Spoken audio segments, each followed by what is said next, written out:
All right. Hello and welcome to the Ideas in Inclusion, Diversity, Equity, and Accessibility on Stages. Today we are so honored to be speaking with some of our fine artists and audience members who happen to be blind or those living without sight. I don't know what would you all call that? What's the Blind. I blind? call Blind. it Yeah, blind, yeah. blind. Hmm. Great. Marianne, you look like you're about to say something, but anyway. Uh, my name is Lisa Young, and I am an African American Black woman who lives with disabilities. Today, I am wearing my hair pulled back, which I normally wear my hair in long locks, and I have on red glasses, and I'm wearing my Black Girl Magic t-shirt that is also black. I'd like to introduce each one of our lovely participants who are here to give us some impact statements on how theater affects them, whether they are a theater artist, whether they are a theater audience member, or a service provider. So I think I will start. Should we do this alphabetically? Let's see. We'll start alphabetically. So Esha, that's you. Oh boy. Would you would you like to just come on into the space and tell us your background, maybe a quick little bio on who you are in theater and Yeah, of what you bring to the course. table? Okay. So, hey everyone, my name is Esha Mehta. I am originally from Philadelphia. My family's from India. Um, I have been involved in theater since I was 16, so 2006. And when I moved out to Colorado in 2009, I got involved with this family theater company and have been involved with theater with them since then.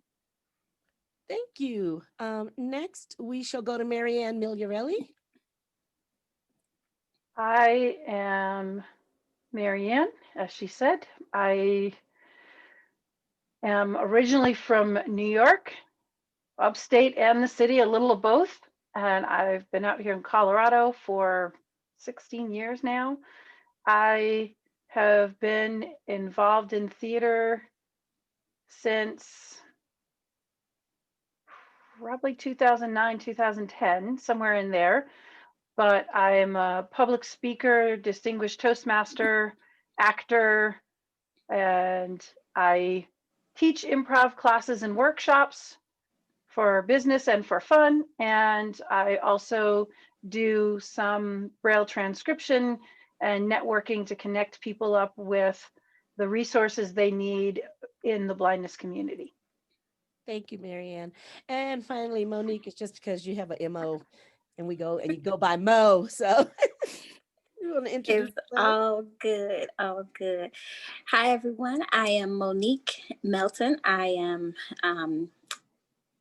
originally from Virginia, but I've been in Colorado for 15 years. And unlike these other two wonderful ladies, I am not a performer in the theater, but I am a audience member in theater and have been to many shows and enjoyed theater and just want to help make the experience better for however I can. Thank you.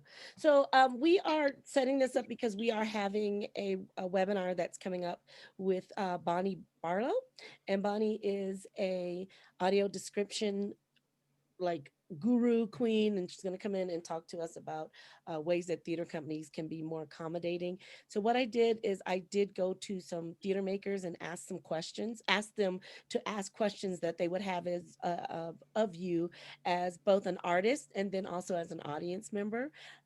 If at any time you'd like to chime in, just raise your hand and say, okay, I'll take this one, or you don't have to answer if it doesn't apply to you.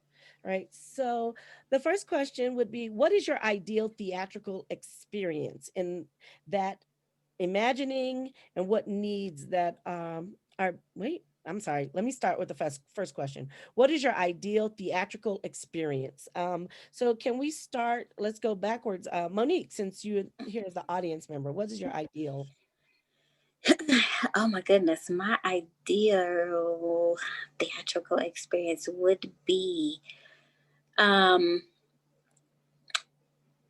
to go in, to get a Braille program, to have ushers who understand how to interact with those of us with disabilities, whether that's getting to our seats and not grabbing us, or um, whatever.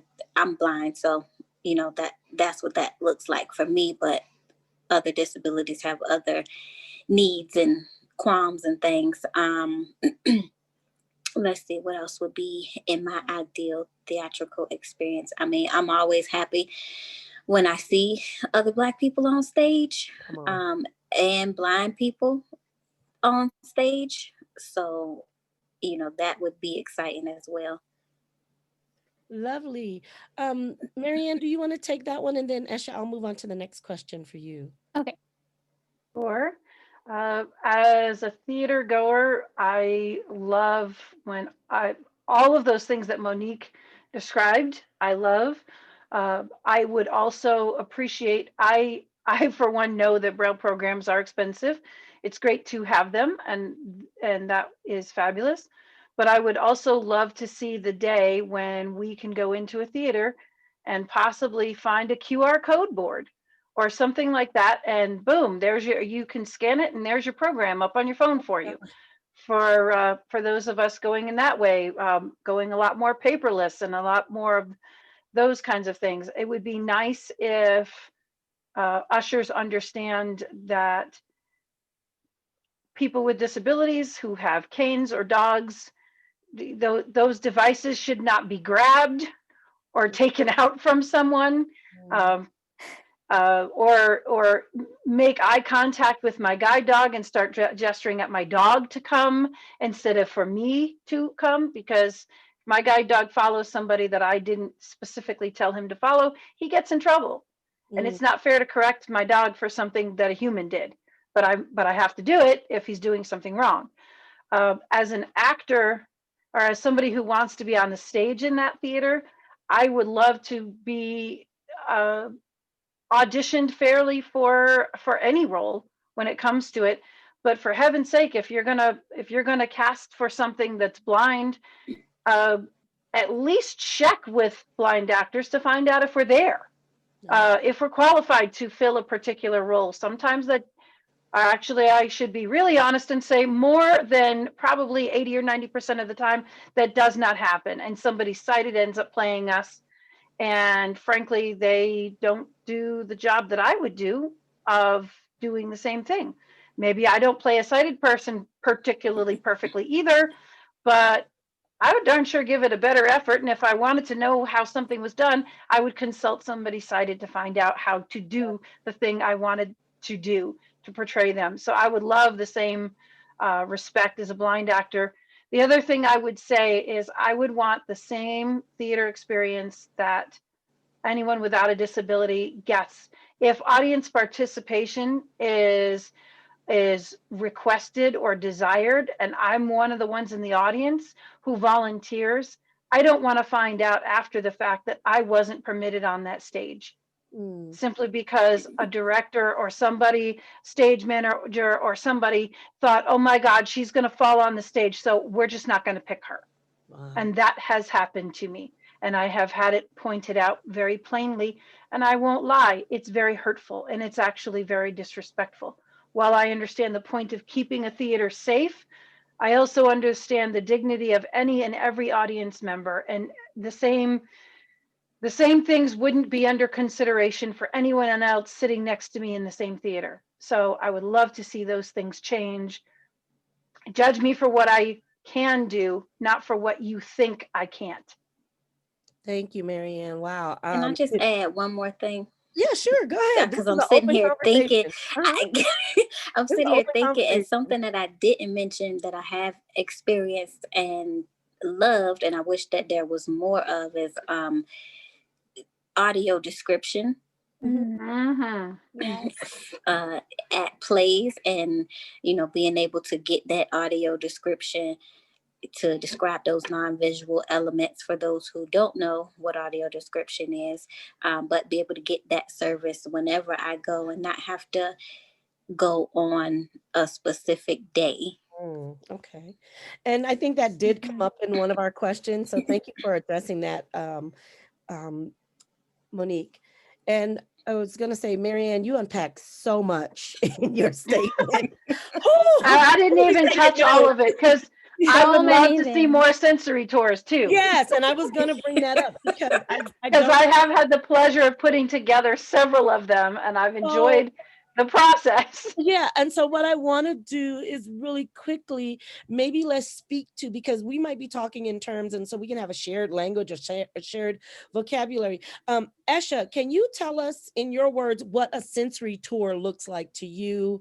And then we already talked about Braille. I want to go back to you, Marianne, about the Braille programming and how Braille programming is expensive, but I love that idea that you already put it, you already gave like such a fresh nugget of QR coding. But I let's like start that with, too. Yeah, I didn't I even like think that about too. it, but I Yeah, that's like it. great. yeah, Hmm. so let's talk to Esha first of all about what would be like your best expectation of going into a sensory tour. How would it look or feel for you? And then the same thing, Marianne, if you could just speak really quickly on what QR coding could be for theater companies to think about doing for to be more Mhm. accessible. Go ahead, Esha. Yeah. So, um, the best example of a sensory tour, that's a good question. Um, so I would say having props for sure that are key to the storyline of the show, having that available um to let people like touch those props and really get a sense of what those props are. I think it's really great when sensory tours include aspects of people's costumes. Mm, I was in a show with family a couple years ago when we did Into the Woods, and one of the props that they had at the sensory tour was one of the wigs that I wore as Cinderella's stepsister, mhm. because it was just so outrageous that like it was amazing. And words probably wouldn't have done it justice. So having that as part of the sensory tour was really great. Um, I think, yeah, so costumes for sure, props for sure, and really anything that's like unique to the show, whether it is a prop or a costume piece. I think those aspects would be really great to have those as part of the sensory tour. Nice. Thank Oh, you. and stuff on stage as far as sets. Sorry, Yep, yep. forgot that part. Interesting set pieces or Set things that pieces. are hard to describe. Yeah. Um, Really quickly, just a general question. Would it be better to have a sensory tour before or after you viewing the I production? would say before. I think Before. Yeah, before also. definitely. Before. So great. I I've mean, done it both ways. and since you've done it both ways, Marianne, did the ones that went after, was it kind of like you had to catch up and go, oh, that's what happened, or and the ones that were before, they kind of prepared you? I'm just asking the questions that arise in. Yeah, I would say the before definitely gives you the it gives you the advance on, and you sort of feel like you get a little sneak peek into the show, which is really cool, and some of the effects from a particular show. Sometimes the description, even when it's happening and you're like, ah, okay, I got this, I know this part now. But like, for example, seeing what, like, when I really got to know Lisa or paid attention to Lisa was in Little Shop of Horrors. There's no way you could describe the plants Yeah. well in Little Shop. And the fact that by the end, the biggest plant was like the size of a Volkswagen. Oh my gosh. And what that plant was actually like. And so there's no audio description that could have done that justice. And if I had seen it afterwards, it would have been like, oh, that's really cool. I'm glad I got to know that. But seeing it ahead or experiencing it, and yes, we do say seeing it, whether we're touching it, listening to it, whatever it is, we're seeing it in our own way. Word we like, because you like it, we like it, let's all use it together, kind of Mhm. thing. But seeing something like that after the fact is sort of like I don't It know. takes you out of the moment, I would think, Yeah, like I you're was in like, the I want to moment say and it's sort of it's not a letdown, but it's sort of like a man, I wish I had known knowing that. that ahead. Yeah. Yeah, it's kind of underwhelming because when you see it before, when that scene comes up, it helps to paint that picture in your mind. Nice. All right. Yeah. Well, And it thank gives it Yeah. context too. context. Yes, great. So thank you for that because I don't honestly, as far as I know, and I could be wrong. I'm not the all knowing. The only theater company that I've experienced a sensory tour with was with family, and also other things that Monique, you brought up is like having one show that has the braille, that has the audio description. That is so limiting for the blind community to be a part of. So thank you for bringing that up. So Marianne, real quickly, since we're back on like the braille, tell us more about how people could do QR coding to give you a digital copy of the program. Even like I know a lot of theater companies will do so, some dramaturgy, right? Yeah, the dramaturgical Mhm. work that they could give that to you too, right? Absolutely. Well, and to tell you the truth, if a theater did QR coding, it wouldn't just be for me. It would be Okay. for anyone, Mm-hmm. because and like a lot of conferences, big huge events and so on and so forth are starting to do these events where basically there's a poster in the lobby and it's got a QR code. You walk up there with your camera, you take the picture of that QR code and it sends you to the website that has everything that is needed to be known about that particular event. That's something that's becoming very, very common. It's certainly in some ways more cost effective than all of the programs and printings, although frankly, I realize that a lot of programs contain all the advertisements and so on and so forth, but most people, there are some people who will keep the hard copy program, but most people don't anymore. It just becomes another thing that they end up recycling at the end of the True. show and whatever. But if there's a website that you're picking up off of a QR code and it's built accessibly, which really is not that hard Mm-hmm. for theaters, it would be something that would be available for blind patrons, for sighted patrons, for deaf patrons, for anybody with any disability that can still walk up with their phone and get that information. And other than folks who are really technologically impaired, which these days I would call a disability, Mm-hmm. but I mean, I'm not saying you should not have the hard copy things, but these days I think it would be really smart. I mean, what menus in restaurants? You go to a restaurant now and they say, "Oh, do you want the actual paper copy or do you just want to use the QR code?" Nice. It's And what a becoming way to be such a green. prevalent thing. Yeah, what a way to be. That's right. So I want to go ahead because I know Marianne, you have to ski daddle on us. So um there are some questions that are for actors. So I want to just hop into the actors. So what ways, I'm going to, because there were a couple of different questions that asked the same thing. What ways could theater companies do more outreach to blind actors, blind artists, because we have to agree that there's more than just blind actors. There are blind people who can direct. Marianne, you do improv classes. So what ways could the theater companies reach out to you to be more welcoming in the audition process, welcoming in the decision making process, bringing folks who are blind onto boards? So let's, you know what, Monique, since you probably would be one of those people who might be great on a board because you're not per se an artist, how could theater companies reach out to you or someone like you to invite you into the decision making process, to be proactive on some of this stuff? That that is a good question. I'm not even sure how they reach out now. Like I have no knowledge about that process. So Are I there wouldn't any even know. organizations or groups that you might belong to that would be, a great place to send information?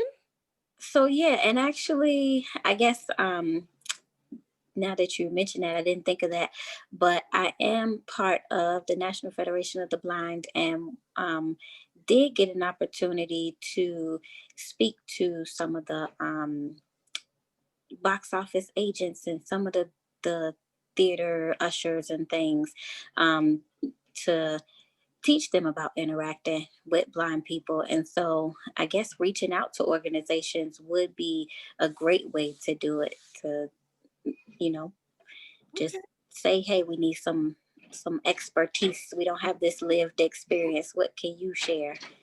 Type of So, thing. so let me ask the dumb question. Would you be interested in being on somebody's board? Is that, an arts organization's board? Would you even have that interest? I think I would. I think I would because I like arts. I like the theater. I like music. I'm learning to play piano and stuff. So I think I would. Okay, great. So then those questions to the two artists in the room, the Zoom room. How could theater companies find you or someone like you for auditions? And then since we're talking about auditioning, what access needs would you personally have? Maybe, give an idea of like two access needs you would need in the audition process. So how could they find you? And then what would be two needs? Esha, can we start with you and then Marianne wrap with you? Yeah, absolutely. So Mo makes a really awesome point about reaching out to different organizations. That would be honestly the best way to get in touch with me, would be through organizations like the National Federation of the Blind. Um, and as far as what I would need during an audition, um, I would say, so some auditions that I've been to, and have been a part of, they require you to do some cold readings. Mm, And that gets a little tricky, especially if there's no braille copy of the script. And even if there is a braille copy, like depending on the person's literacy in braille. So I didn't learn braille until I was like 19 or 20.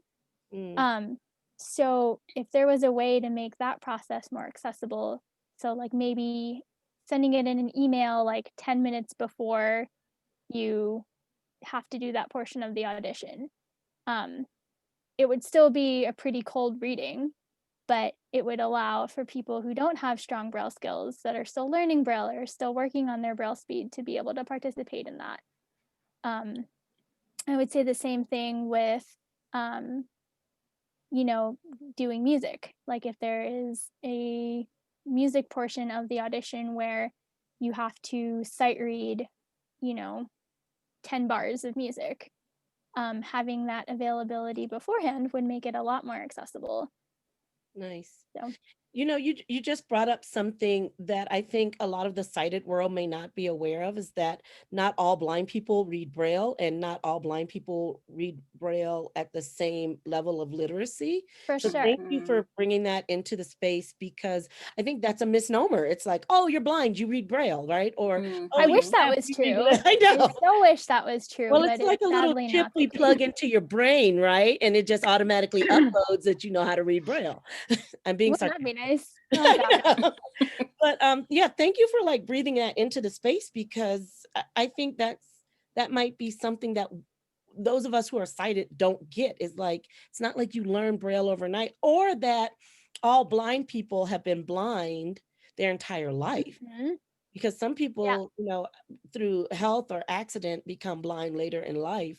And there is, that time where there's a learning curve to, doing anything with disability, those of us who are disabled later in life. So Marianne, same question for you. How could some more ideas, if you have the same answer like about organizations, but how can they be accessible in the audition room for you? Well, I would say for one thing, reach out to performing arts groups of people with disabilities. I love that Family Theater Company is one of the ones that will actually, I don't know if theater announcements end up coming to them or if they search them out, but at least we see certain versions of theater things. But I would say, especially if you're looking for a particular character actor and you're looking for somebody blind, go out and tap the National Federation of the Blind, tap our performing arts division. We have a very active performing arts division with people with amazing skills, from, not internationally performing singers and songwriters. And we have a songwriter in our division who's been on the Opry. Mm. And like, all I've ever done was touch the Opry stage and cried a whole lot because that was a dream of mine. But I Nice. mean, and we have amazing theater professionals. We have a lot of great talent all in one place as a cool division. Um, as far as other access in the audition room, I would say, but beyond, yes, Aisha's absolutely right about getting access to cold reads and so on and so forth is really huge. But an even bigger deal is getting access to an attitude of accomplishment, Mm. which um, a lot of times theater people see somebody blind walk into the room and immediately they're thinking, oh my God, I'm never going to get this person on my stage. They're not going to learn blocking. They're not going to learn choreography. They're Mm. not going to do any of the things. And it would just, frankly, it would just be way easier if I can just hire anybody sighted over this blind person for the same job. Mm. And that is why America's blind people still have a 70% unemployment rate. America's blind actors probably even higher, just because of the attitude of theater professionals not realizing that yes, we can learn choreography. We want to learn choreography. We will learn our way around a stage. We will pace it out if we have to. We'll walk it with whomever, and we'll learn what we have to do to be successful in that venue as long as we're given a good chance. And that's the biggest thing that stands in the way of our access to theater. And Marianne, I think what we're speaking to is ableism, and the Mhm. mindset of an ableist person. And I think we're right now in a beautiful space and place where people are trying to change. So that's, I'm so happy we're having this conversation with you all, because you're bringing so much to light that people probably would never even think about, right? And I hearken back to a time when a person who was in family told me about, like, the first couple of family shows, and they had blind people on the stage. And the thing that I thought was the most ridiculous but funniest thing that people tried to do to be accessible and helpful is they took fishing line and put across the front of the stage because they were Oh scared the no. blind people would Yeah. fall off the stage. Wow. Fishing Yeah, line. I remember somebody telling those stories about putting rope across the edge of the stage. and Yeah. and the thing is that there have been performers who are blind where that's how they learned to cope because they didn't have any other options, or whatever. I know somebody who saw, what is it, the Five Blind Boys from Alabama, Oh, I and they love had, them. Woo! yeah, but they had strategically placed people along the front row that would reach out with a stick and tap their toe if they were getting too close to the edge of the stage. That was their answer to figuring out the edge of a stage. Nice. It's an option, It's an It option. not is. one I It would is. choose, but it's an option. Well, and you're talking about the Five Blind Boys of Alabama. These are 80-some-year-old men who didn't have, I want to say, the That's right. tools and accessibility um, instruments that we have now. So really quickly, by show of hands, of the three of you, which one of you use a cane? I do. I Okay. mean, I yeah. well, we all do. No, I know. I'm just Yeah. asking questions. Of the three of you, how many of you have a dog or a Marianne? Give me my word. What do you Guide call it? dog? He's a guide dog. Guide Guide dog. dogs. Thank you. Thank you. Again, that's my cognitive thing. It's my stroke thing. So, That's guide all right. dog. We got you, I'll drop girl. a word like that. How many? I know the answer, but how many of you have guide dogs? I do. Okay, Monique, I'm assuming you do not have or I use the do service. not. Okay. No, no, And I ma'am. think that's another one of those myths, is that people think that all blind people use dogs, or all blind people can or cannot use a cane. So here's a quick question, because you did kind of hint on, like Marianne, you said ushers speaking to your dog, or motioning to your dog to come forward, or Mm-hmm. grabbing your cane. I personally know, because Marianne is a good friend of mine, of a situation where your husband, who is both blind and has cochlear implants, someone grabbing him and causing him to fall and be harmed and hurt himself. So first of all, could one of the two of you who use guide dogs just give a quick insight as to, they're at work at that moment. They're not to be pet, all of those rules that people may not know. Yeah. So I can speak to that. So basically when the guide dog has their harness on, they are invisible. So for Harry Potter fans out there, it's like the dog has its invisibility cloak on. There is no dog there. And that's a really important distinction to make, because when the dog is working, the focus has to be on the handler and what they're doing and what they're supposed to be doing at all times. Because it becomes a safety issue, it becomes a training issue where if the dog is receiving attention that's unwarranted while they're working, they could, get distracted and lose some of their training. It could be a safety issue where, you're walking down the street and somebody's trying to pet your dog while you're crossing a street. Like, that is a major safety issue. Mm. So really, when the dog has its harness on, there is no dog there. You don't talk to it, you don't look at it, you don't say its name, you don't interact with it in any way. Thank you. Thank you very much. So I'm going to ask this question because it was asked, and I'm going to let you answer in your own beautiful way. What role show are you dying to do when COVID relinquishes its hold from the entertainment business and you are able to do big shows again? So for the two actors in the room, what role would you love to play? Like if somebody was going to put on that show, you'd be the first person in line. And then for you, Mo, what show would you love to see, possibly with some blind folks, blind Black folks, or even just any show that would be like, I'm buying ticket day one. Oh So, my goodness. Marianne, what role? Just give me like top of the head. First thing is the role that you're dying to play, your dream cast role. I think it would be oh God, Tracy's mama from Hairspray. Okay. Nice. Well, okay, here's the problem with that. I believe that one is traditionally cast as a man in drag, but Well, hey, that's true, but if it wasn't, and if I've it seen wasn't, places where it wasn't, if it wasn't, I mean, hey, I mean, we're talking cross casting, we're talking all the things, yes, but somebody or Thelma from Chicago. Thelma from Chicago, nice. I love Thelma. As a matter of fact, that's one of my favorite audition monologues is Miss Thelma. Thelma from Chicago, or you would do the Harvey Firestein version of Absolutely. Turnblad. I can't think of her first Absolutely. I name. would totally own that. Lovely. All right, and then Esha, for you, dream role that just Oh would. gosh, I I would have cast you as two. Jasmine. I'm sorry. I would have to do.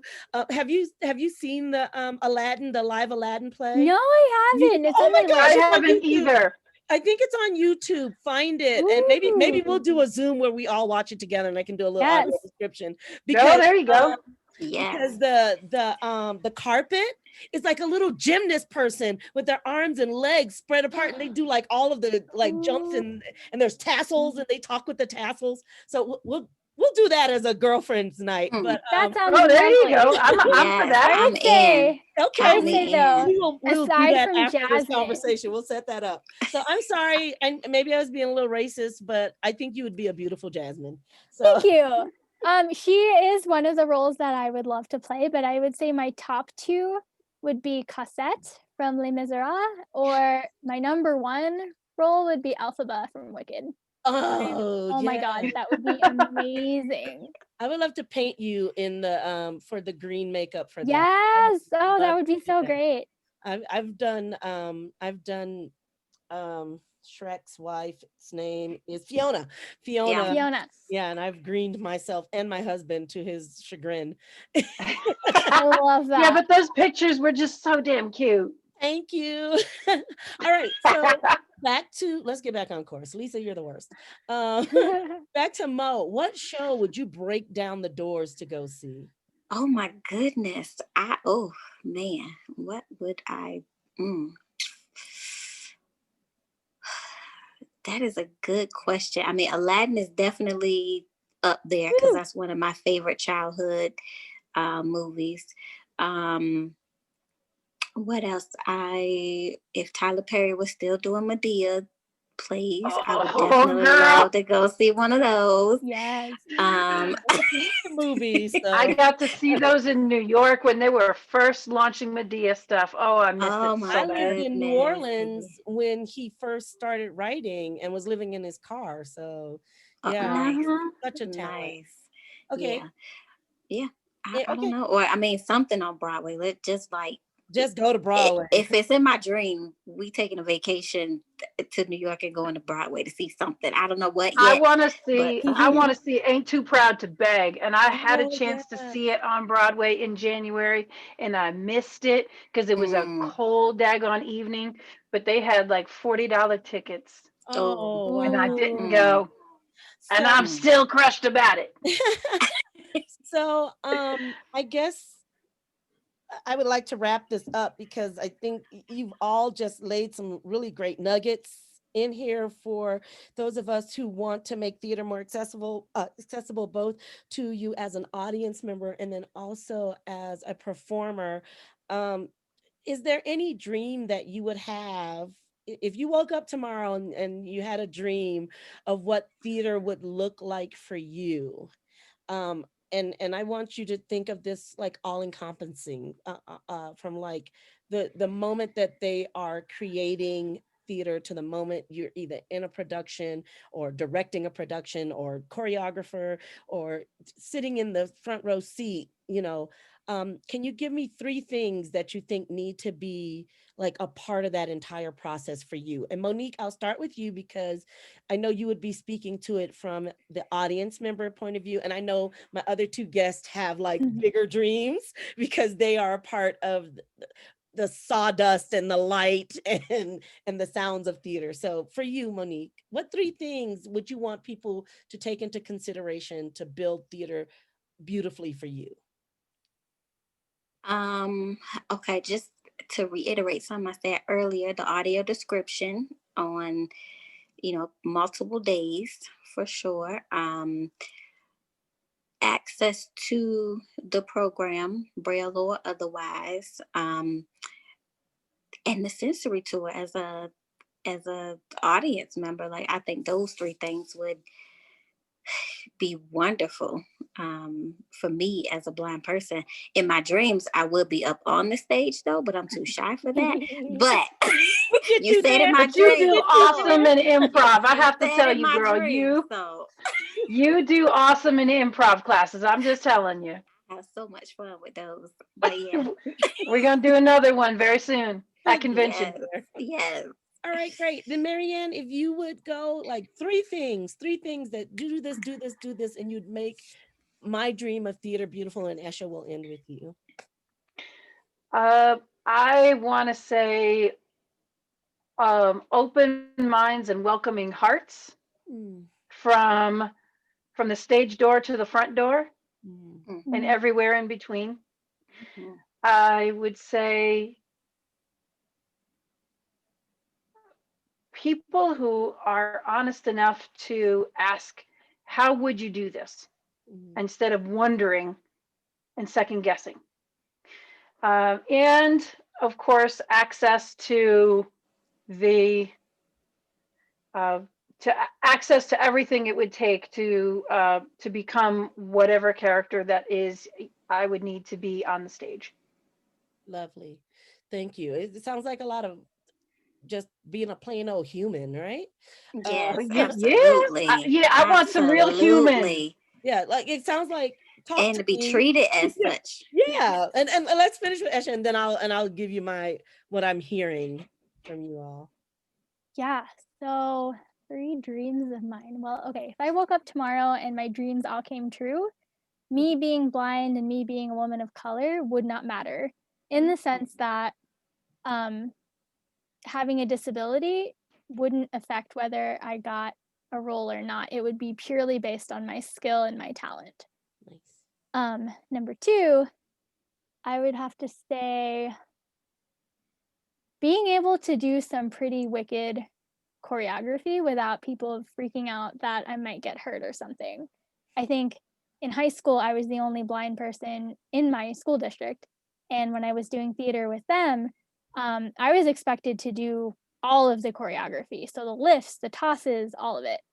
And I dream of a day where that's the same for people with disabilities. And number 3, yeah, I would say just being treated like a human being, being treated like an actor, being treated like an artist, really. Thank you. I mean, what I'm hearing is respect, welcoming. Let's be welcoming. Have conversations, right? I Mhm. think Mhm. I think, and this is for all of us who live with disabilities, is that there are conversations that are being held in a vacuum without us, right? Mhm. Or decisions Yes. being made that are like, I know what to do that'll benefit you, and you're not Nothing about us acting. without us. Yes, nothing about us without us. You're And here. Mhm. Marianne, you most definitely spoke to this in the very beginning when you said, even if you do not cast a blind person in a role that's specifically for a blind person, consult with you, right? Talk to you about it. I, Hmm. I think it's foolish that they wouldn't, but I think um, I read a statistic that said 80%, and this is Hollywood, 80% of the disabled roles are played by non-disabled actors. Yup. I 80%. I'm believe it. surprised That's it's as probably low true. as that. Yeah. I'm Um, surprised it's as low as that, to be perfectly honest. yeah, but 80% is kind of shocking too. It's low, but it's kind It of is, but I shocking. think we expected it to be higher, like in the Mhm. 90 something percent. Yeah. But I Because still, the only ones I've seen for a really long time have been like maybe a couple of people with Down syndrome, mhm, possibly somebody in a wheelchair here or there, or somebody who's deaf. yeah. I know there are more neurodiverse folks and folks I will say with cerebral palsy or hidden disabilities too that I've seen on Mhm. television. Theater is a completely different. I'm still like screaming about what's her name? I think it's Allie Landry who was Mhm. in Oklahoma. Hmm. Ado Annie. I was like, oh, what? Women in wheelchairs have sensuality and sexuality within their being? Gasp. Stop it! Yeah. Yeah.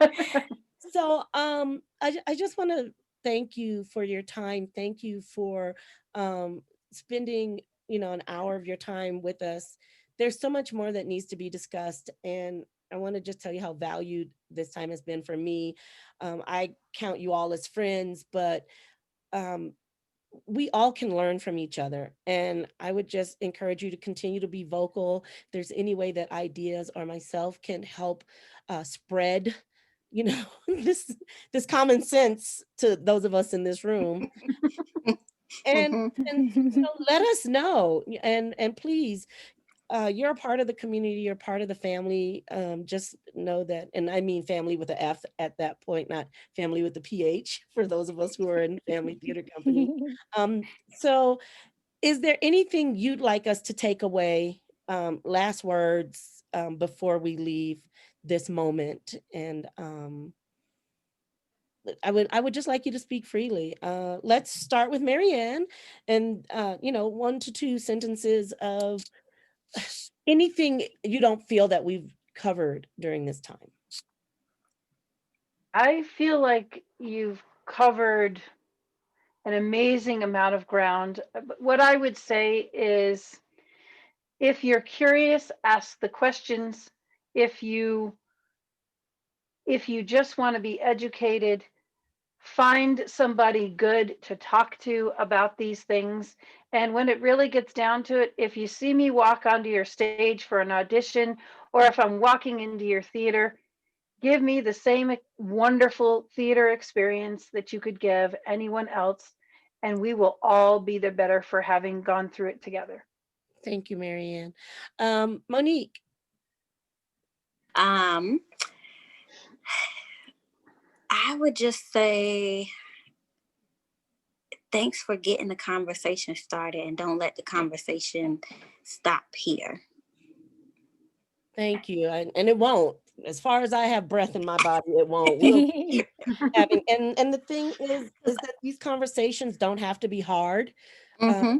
I think one thing that I'm taking away, and I'm going to let Esha in, is that we're all humans, right? And Mm-hmm. these conversations, that's how we find out, that's how we explore each Mhm. other and find out how we can help each other. Exactly. Because, Talk to us. yeah, disability aside, it's hard to be a human nowadays. So, There Oh, is that. There is so that. true. so Esha, will you just wrap up with us, please, the last moment here? Yeah, sure. So I would say just keep this conversation going, as Monique said, and I invite you to have more conversations about this. And at the end of the day, we're actors first and people with disabilities second. So keep that in mind when you see us on your stage. Thank you, beautiful ladies. I'm going to, for the good of the group, stop the Good. Okay, sorry. Go ahead, Marianne.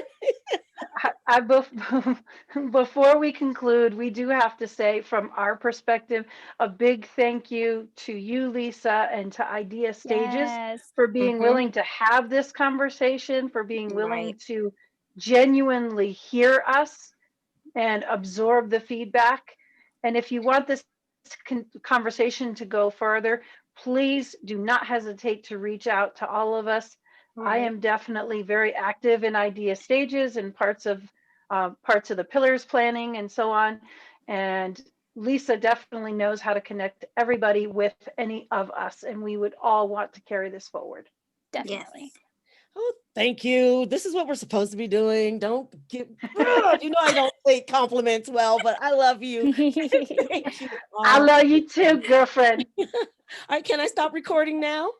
Yes, because I'm Yes. going to go run off to my guide dog meeting.